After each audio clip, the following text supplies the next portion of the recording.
I'm late. I don't know how time gets away from me really fast around here. Seems like I'm as busy as a cat covering up you know what on a marble table. Anyway, how are you all? Jerry Rosa here in the Rosa Stringworks Man Cave. And I've had a very busy morning and yesterday afternoon as well. I've been figuring out ways to cut these cedar shingles for the water wheel house. I've decided I just can't afford to buy them. They're just crazy expensive, crazy expensive.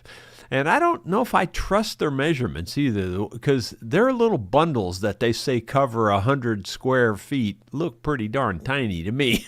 I just don't think they're going to cover. So anyway, that's the way it stands right now. But I do have a video for you to watch. This is about an 11-minute video on how I decided to do all this myself. And right now, it's working, but I'm not really sure how much more of this I got to do. It looks like it might be a whole bunch. I'll let you guys decide after you watch this. Well, my friends, I looked up buying shingles, and it was going to cost me well over $2,000 to shingle that little tiny roof. Yeah, I just can't see doing it. So, by hand, literally by hand, on my bandsaw, I sawed out these shingles. And you can see that they're, tapered. They go from thick to thin. There's a little bit of knots in them and stuff, but with cedar, you're going to almost never find perfectly clear wood. These knots don't have the round circles around them, so they're solid knots. They're not going to fall out, and I'm not really too worried about it, to be perfectly honest with you. If it was a house I was going to live in, maybe I'd be a little more picky. But honestly, I don't think this is going to leak anyway. You got to remember that every course basically has 3 layers. In other words, by the time you get up here, there's 3 layers below this crack. There's this layer and these 2 layers, because it goes up. These are 18 inches long, so it goes up to here. And anyway, it goes up to there. And so by the time you get up here, there's 3 layers of under here. Your very first course, you actually lay 2 flat courses right over the top of each other. In other words, you don't actually lay them right over the top of each other, but you'll go back over this course like this. So the bottom course is actually much thicker. So, I didn't really lay this out the way you would do it on a roof, but this is the way you would actually do it on a roof. So you would actually go over those seams and make one thick course at the bottom. And then from then on, you're doing it like this. That's actually how it would go. Now, this shingle here is bad on this edge, so I'll probably trim that one down. But, you can trim as you need. That's a lot of work, literally sawing them by hand. What I did was I didn't even make a jig. I just used this as my template, and I would actually put it on top of the edge of the board and draw a straight line and saw the straight line by eye. That's all I did, because I don't have a fence long enough to make a jig up.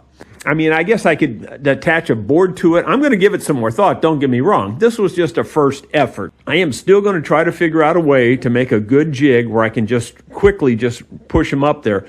But the problem is, even with a jig, you got to flip something back and forth because you're cutting a taper. So like you could put a spacer on one edge and slide it through, but then you're going to have to take that spacer off, put it on the next board on the other edge, on the other end, I should say. Anyway, it's complicated. It's not as simple as it sounds.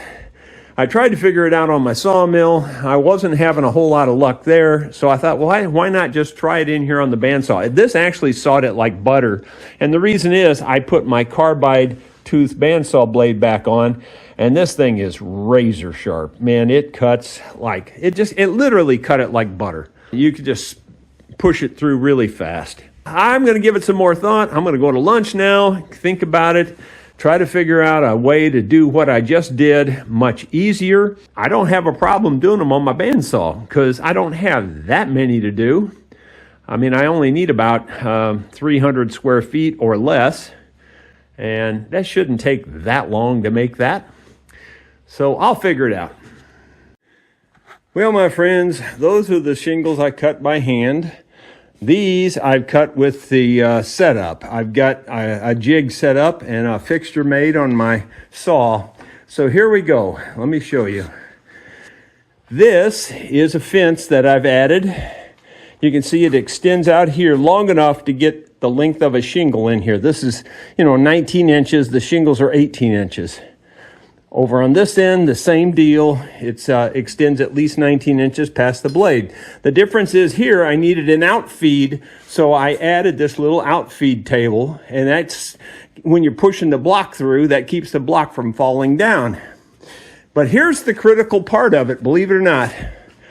You set the distance of the blade from the wall with this block, and I even wrote it on there. Set fence to blade, so that's what you use that for.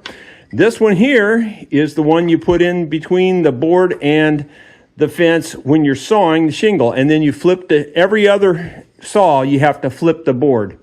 So let's try one. Now this is a new block here, and it may not be perfectly square, and you can see it's already been cut. I did that on the sawmill, so this one's going to be a little funky on the first cut or so, but it'll work. Let's try it and see how it goes.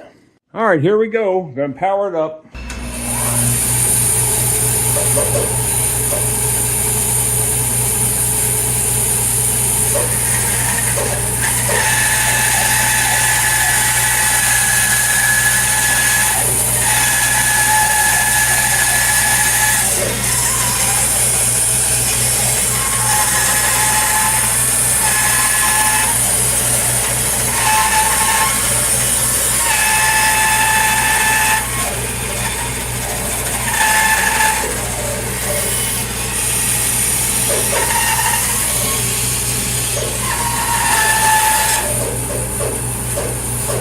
Okay, this first one I knew was going to be junk, but it worked.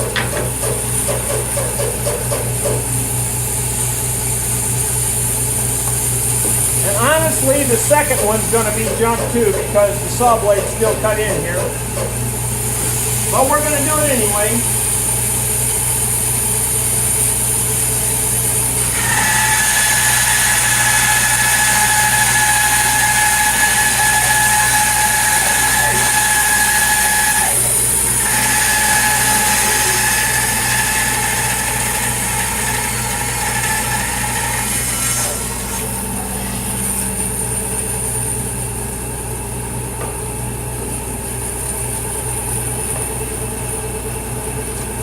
That one there is a little funky, but it'll still make a shingle.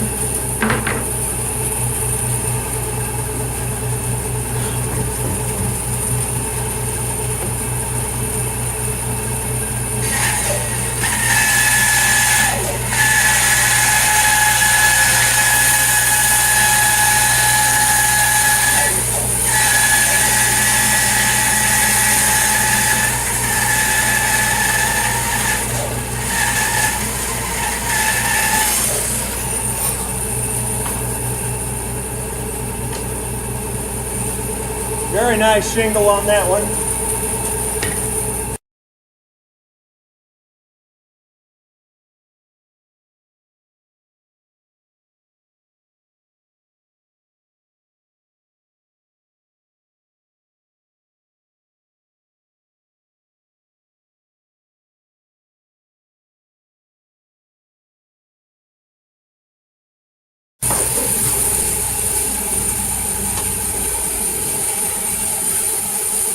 So there you go, you can see I'm getting almost perfect shingles. Really nice. So there you go, that's what I ended up with out of that one cant there. And these little extra scraps, but you might think, well, these scraps are worthless, but they're not. Like this will, if I needed a small piece to fill in on the end or something, those are useful too. That was quite a bit right there. You got, I don't know how many shingles, but I've got one more cant out there that I can cut up, and I'm going to do that. That's not nearly enough shingles to do the roof, don't get me wrong, but it's probably enough to do 1/4 of one side. So that's pretty cool. Well, there's the final product. In other words, I had 4 squared off blocks, rectangular blocks. They were approximately 8 inches by 18 inches. And that's what I got out of it. Now that's after I trimmed off most of the rot. There was, rot and busted out spots and things like that. So this is fairly clean. I mean, actually I didn't clean some of the bottom stuff, but most of the bottom stuff is clean. But anyway, the bottom line is that with a 6-inch reveal, I've got 13 rows here. There's 13 high. And if it's a 6-inch reveal, I don't know how to calculate how many square feet that'll cover, but it doesn't look like it's going to cover that much, honestly. It's 24 inches wide. So the way I figured, it may only cover 13 square feet. I'm not sure I'm figuring it right, but that's about as close as I can come to it, about 13 square feet. Well, I need about 300 square feet, so that's not very much. That's fairly good stuff. Now, this stuff toward the top is skinnier, narrower, because I cut all the bad stuff off of it. The bottom ones, up to about here, they're pretty much full wide pieces. I don't know how to figure it, but I bet you anything I'm going to need a whole lot more than that. Well, my friends, here's the update. You can see there's kind of a division that those darker shingles or whatever, they're older, they've been dried out more. So there's 13 rows of those. There's 20 rows of these. Even the small row makes 24 inches wide because they're 8 inches a piece and there's 3 of them. So by my calculations, there's about 33 square feet there. I need less than 300 square feet. So that's about 1/10 of what I need, maybe 1/8 of what I need or 1/9 of what I need. So I need a lot more of that. That's by my calculations. Now, if there's any math whizzes out there, here's the dimensions that I'm figuring. You got a 6-inch reveal, you got 24 inches wide and 33 high. So there's 33 by 24 by 6. That's the way I look at it. And I'm figuring about 33 square feet. You all let me know what you come up with.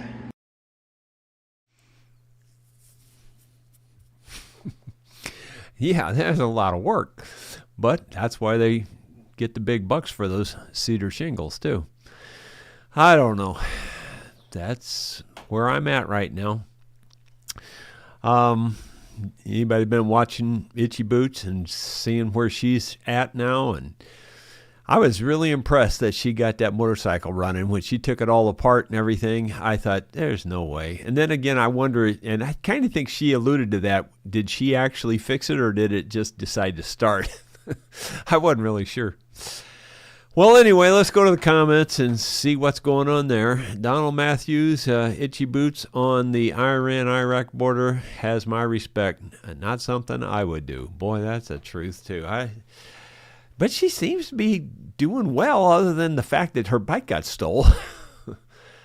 David Thorpe, howdy, everybody. After watching the grapple bucket video, I'm convinced that Jerry can build or repair anything. Well, thank you. Most things, I think. Dottie Hildebrandt, Jerry for all, she's praying for us all. Well, thank you, Dottie. She said, I love the grapple bucket video. I agree, Jerry can fix anything. Thank you. David Tharp, I used to date a girl whose name was Amanda Lynn. She was very nice, really too high strung. I have a true story, and I know I've told this at least once before, maybe 2 times before on the channel. And this is a true story. I'm not making any part of this up. I'm telling you it's 100% true. I was at a, I don't know what you call it, like a winery. It's not really a winery, but sort of, where they grow grapes and stuff. And vineyard, maybe, I guess. I don't know. Anyway, we were playing a show at this place in Augusta, Missouri. And I think I was on my break between shows, and I was sitting on their patio, maybe sitting even up on the picnic table. I can't remember now. And this little boy walks up to me, and I'm sitting there practicing or playing or something, and he just a little bitty guy. I mean, this guy was maybe kindergarten. I'm not really sure. About that old. And he looks up at me and says, "What's that called?" And I said, "It's a mandolin." And he gets the most puzzled look on his face. He's like, "My sister?" And I said, "Your sister? I don't know what you're talking about." And he goes, "That's my sister's name, a mandolin." But that's a true story. I mean, it really did happen. Let's see. Eddie Turner, the day they handed out patients, I left because I was taking too long. It was taking too long. And it would have been better if I could have just read that all in one sentence. It just is what it is. I do have some good news, though. I got all my tests back from my Medicare exam the other day at the doctor's office. He did all the blood work, and we did a Cologuard thing, for the colon cancer thing, screening, whatever you want to call it. And all of the tests came back, and the doctor said, "You're only 20 years old." No, everything came back perfect. It really did. It came back really good. David Tharp, a good friend of mine that I've known for 60 years, told me today that he was imaginary. Wow, I didn't see that coming. Let's see. Tom Armstrong. Hi, ever worked on a Hoosier cabinet? I have one from 1910, and the doors shift corner to corner and needs to be re-glued. The glass rattles, take apart or stabilize as is. Hinges are working fine. I think... it could be a different name, but I think that's the kind of cabinet Sue has up in the old house that, I told you she bought all those antiques and put in this old house. And the old house isn't ready for all that yet, but she bought them anyway. And I'm pretty sure she bought a Hoosier cabinet like that. I haven't actually worked on it yet, but yeah, I don't know. I'd have to almost see what you're talking about there in terms of... the glass rattles, all that, take it apart or stabilize as is. Well, I mean, I guess you'd have to make that call, but I if I don't have to take something apart, I don't take it apart. So maybe that's the way I guess I'd approach it. I'd try to stabilize it as is if it's doable. BH Ringer, not to brag, but I have enough money to live comfortably for the rest of the year. Okay, well, all right, yeah. Well, I'm not sure I can live comfortably, but I can live till the end of the year. Let's see. David Tharp, I do too, as long as I don't buy anything. So, BH Ringer, you set them up, and David knocks them down there. Let's see. Bill Rhodes, good afternoon, Jerry. Howdy. Let's see. Bill Webb, good afternoon. Hi to you. Let's see. Moving on down. Ronald Todd, Jerry, you can move one end of your fence or guide, then you don't have to keep playing with those little blocks. Be very careful. No, that don't work. You can't do that. At least not unless you're talking about something that I don't understand. It don't matter how you set your fence, you'll have to reset it every time. I mean, you can't. Yeah, you just can't do it that way. But I did, as I was editing that video this morning, I just decided I am going to fix a block there that'll make it a lot easier. I'm going to make a slide that'll slide along the top of that fence that will have the spacer built into it, and also wrap around the end of the log, and I can push on that, and that'll keep my hands completely away from it. Now, I was very aware of that, trust me. Whenever I cut anything, it may not look like it on video, but I am concentrating on where my hands are all the time when I'm doing stuff like that. I think that's why I still have them, because I have done a lot of very quote-unquote unsafe things with saws my whole life, really. But I always really concentrate on what's going on with my fingers, and also, like, if it jerks, what's going to happen, and I kind of think about all that stuff. But as I was editing that video, I thought, wow, I can make a deal that I think will handle all of that, and I don't have to get my hands close. So I think it's going to work. Anyway, I'll show you what that looks like maybe tomorrow, because I think I'm going to go down there and make that this afternoon. Moving on down, Scott Roberts, dang, I'm glad you didn't saw enough for the entire roof. I got things to do. Well, I got plenty to do myself. Let's see, Ronald Todd, very pretty cedar, nice work, thanks.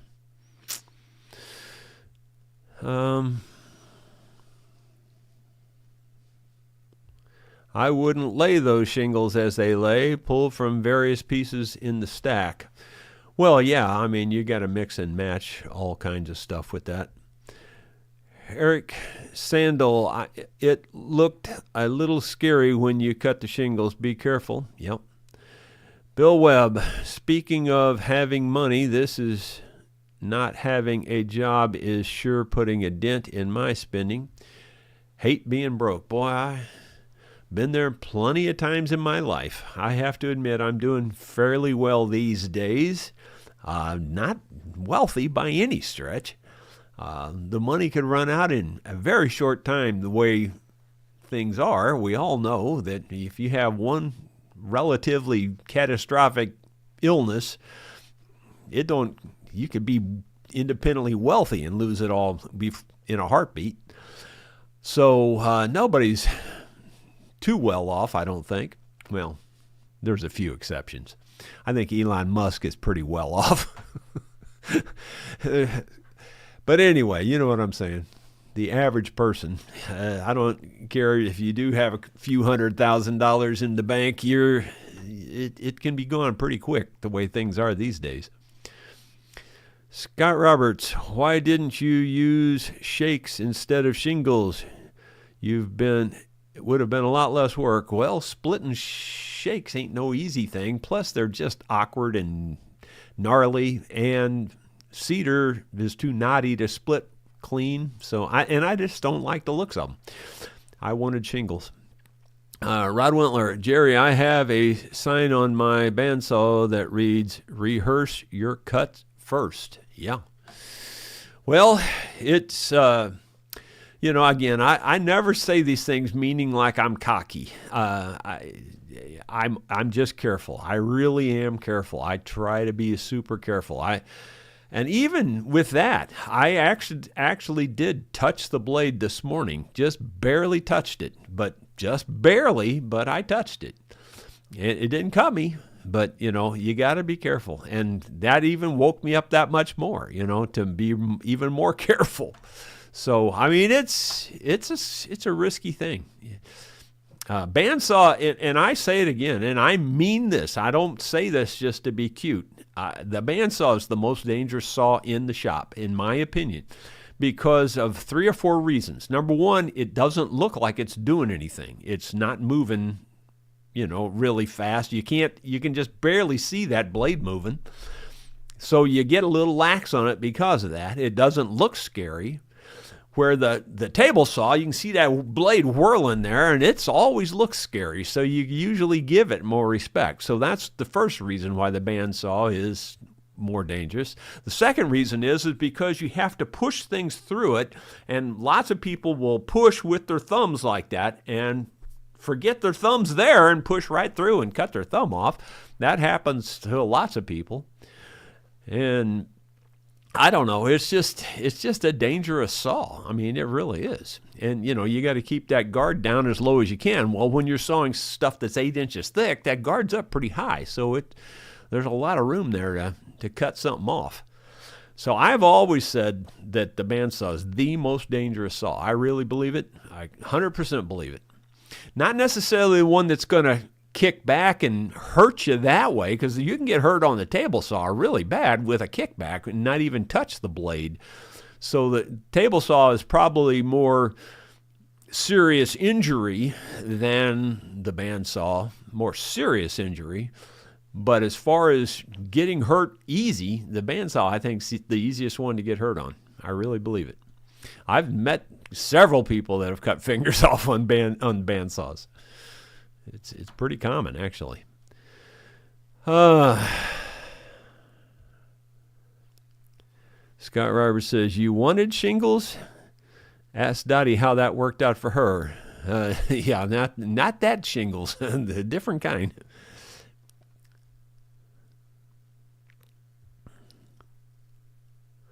Yeah, Mr. Blamis says he's seen them split. Again, you call them shakes when they're split, and I just don't want that. I mean, you can't, I don't know. It just isn't as smooth of a roof. It isn't, it's a good roof, don't get me wrong. It's a good roof, and it'll last a long time, the shakes will, but it's not as easy as it sounds either. And I guarantee you it's every bit the same amount of work, if not more. I mean, if you had the perfect machine for creating the shakes, it wouldn't be too bad. But on the cedar, which is what I'm using, and I can't really think, I mean, if I was going to do shakes, I'd go to white oak, and I would make them out of white oak. But then driving a nail through oak ain't no easy thing. So there's pros and cons, I mean, to everything. But I think the shingle thing is fine. I'm going to still give it some more thought and see if I can't figure out a way to cut them on my on my sawmill, because it would be easier to cut them on my sawmill, and I could cut them so much faster. But the problem with the sawmill is that blade has a lot of torque to it. When that blade is going through those cants, it pulls them sideways. And so you've got to have some way to hold them. And then you still have to go back and put the wedge in there. You have to do, every time you have to teeter that block. You have to. You cannot, there's no way you can do it without having to teeter that block. Now on the store-bought or, production models, they have a lever that you pull, and it'll tilt it one way, and then you make your cut, and you pull a lever, and it flattens it back out. And and each cut you have to change that lever. If you forget to change it, you're going to cut a flat piece. So you have to change the lever every cut, which is the same thing as me putting that block in there. You have to do that every cut. There's nothing you can do fence-wise unless you move and even moving the fence ain't going to work very good. You just have to do something you have to do something to offset the block. It won't work any other way. So anyway, but having, like I said, watched the video this morning, I'm pretty sure that I have an idea of a push block, basically, that'll ride along that fence, that'll save all of the anguish in my. I can rest a little easier knowing that I won't have my hands too close to that. So I'll make that this afternoon and do that. Let's see. Yeah, on my band mill. How about a jig on my band mill? Yeah, well, that's what I tried to do. I tried it first. I did. It's not simple. Since you have to alter every block, so like say you put 3 or 4 blocks on your band mill. Well, now you got to alter all 3 or 4 of those each time you make a cut. You can make a cut, and then you got to go down there and you got to lift each one, put a block under it. And the problem is when you lift it, it's unstable, and when that blade's going through there with all that torque, it wants to throw that block right off the saw. And it's really hard to find a way to stabilize all that and lock it in place. it can be done. It's just not easy. It's not simple. It's not as easy as you might think it would be. I tried it. It did not work. I never did get successful with it. I mean, if you just wanted to do one block and lock it in, you can do that. But if you're trying to do production and cut 3 or 4 of them at a time, it ain't easy. Anyway, let's see. Dean Barnes, Jerry, when you build your jig, won't you have to have a wedge piece to put in between the bottom of the block and your 90-degree arm? I don't know if I know what you mean there. You know, basically the way that it works on the bandsaw, if you notice, I was flipping the block endways each time. You keep the same edge that you sawed against the fence, and all you do is you flip the block endwise. And because when you make that first cut and you've got your spacer out here, the far end is a thick cut, and where the spacer is, it's a real thin cut. So now your block is uneven. It's uneven thickness. So you have to spin the block. So now the thick end's at that far end.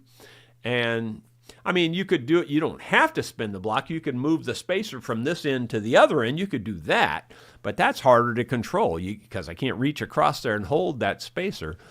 And so that's why I'm going to make this thing that's going to ride on the fence. And then I don't even have to hold the darn spacer at all. It'll be held there to the fence. And I'll make it extend out past the end of the block. Anyway, it's going to work. I'm 99% sure it's going to work, and it'll be really easy, actually. I know they have sighting jigs. Yep, and I've watched pretty much, and I'm not exaggerating, pretty much every video there is on YouTube about making shingles with a sawmill. And they all make it look real simple.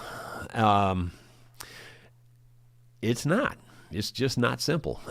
The other thing about it is that there's a ton of waste with the sawmill.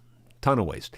The way I'm doing it, 2 times out of 3, like those those ones that were on the top, those were 3 8x8 blocks, 18 inches long. And 2 out of the 3, I had absolutely 0 waste. Not even a little bit. It worked out perfectly on 2 of them. One of them I had about that much waste, thickness of the block. So you don't have much waste the way I'm doing it. Now on the sawmill you have a lot of waste because that bottom section you can't saw it. It just your blade's going to hit something. So it's the way I'm doing it. It cuts down on the waste, and that's kind of good because my material is kind of limited. I don't have a lot of cedar that has very few knots. That was the hardest thing for me yesterday, was finding a cedar tree that had very few knots in that bottom section. And once you go 3 or 4 feet above the ground, forget it. There's solid knots, just solid. Well, let's see. Jim Reagan says, I cut some mahogany for guitar work. My wife's uncle cut them short, and it was very hard to lock down. Yeah, it is. It's hard to lock it down. It really is. On the sawmill especially, it's really hard. It's not, I thought, well, I'll get smart and I'll do wedges. I'll drive wedges in it. They just vibrate loose. They don't stay. You can't get them tight enough, or and a wedge is so strong, if you drive them in very tight, then you break whatever you're driving it into. It's just not simple. It's not simple. Now, if I took a lot of time and made it all out of steel and welded it up, I could do that. There's no doubt in my mind I could make one that would work. But I just didn't want to take all that kind of effort to do this, because it's probably the only time in my life I'll ever do this. Probably.